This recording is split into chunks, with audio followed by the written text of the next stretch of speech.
Flint and Hoosick Falls are different in some ways, and they're alike in some ways. The problem in Flint is really caused by a governmental decision.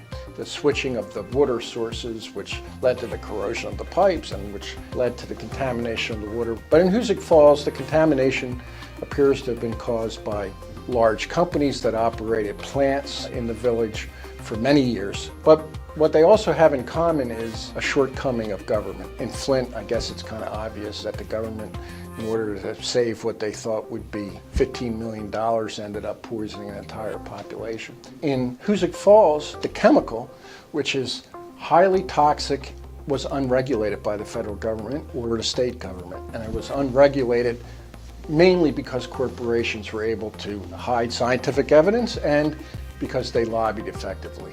Once they knew the contamination, they tried to convince the population that it wasn't that bad. That happened in Flint too. In Hoosick Falls, there's going to be a state-sponsored, pretty extensive biomonitoring program, which will look both historically and in the future about what health conditions this contamination has caused. So there will be, in the long run, partly because the community was so outraged, just as it was in Toms River, and put pressure on the federal and state government. Because of those factors, we're probably going to get very thorough and reliable information in Hoosick Falls. In Flint, the responsible parties are governmental entities, and there are private responsible parties in Hoosick Falls.